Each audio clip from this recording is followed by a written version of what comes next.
Alright, hey guys, it's Wayne, one of the editors over here at CGM, and this week's Sound Off is directed specifically at Konami.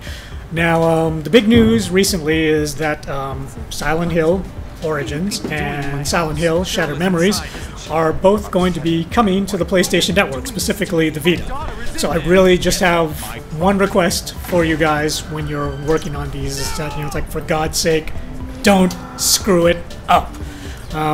Now, I know that it's been quite a few years, but the Silent Hill franchise in general kind of holds a special heart in, well, older gamers anyway, like me. I mean, it was one of the first really effective psychological horror games.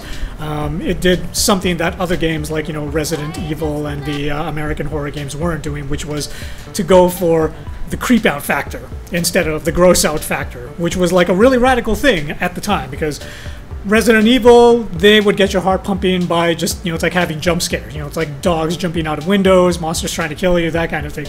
Silent Hill, on the other hand, did something very, very different. What they did with that series was they created this really eerie, disturbing environment that you never, ever felt safe in, even when nothing was happening. And then on top of that, they brought in all of this, it's like crazy, complicated, Freudian, psychosexual stuff to the table that just worked its way into the themes, again, in not, it's like not very comforting ways. So, it's like generally it just made players uncomfortable the entire way through. It was very innovative for the time, very effective, but over the last little while, some people would say pretty much from Silent Hill 5 onwards, they would say that, it's like the series has kind of lost its way. Now, Konami kind of tried to cash in on the nostalgia of gamers by releasing a Silent Hill remastered HD series on the PS3 and the Xbox 360 not too long ago. That one was just Silent Hill 2 and Silent Hill 3. They didn't even bother to do Silent Hill 1.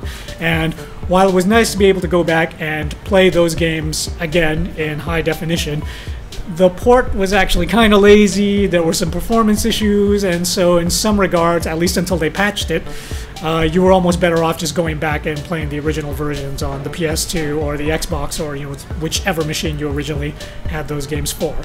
So now we find out that these things are coming to the Vita. There are still a lot of questions.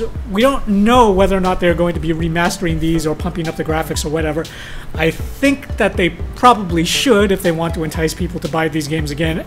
And that's why I'm saying to Konami right now, if you guys are going to go and attempt this again, at least make sure this time that the port is a competent one and that it's smooth, it looks good, and that it does not actually perform worse than its predecessors, because you're really not getting a lot of fan confidence or affection when you put something out that actually performs worse than the original. So Konami, this is your chance to get it right with this port, so please, for God's sake, get it right. Thank you.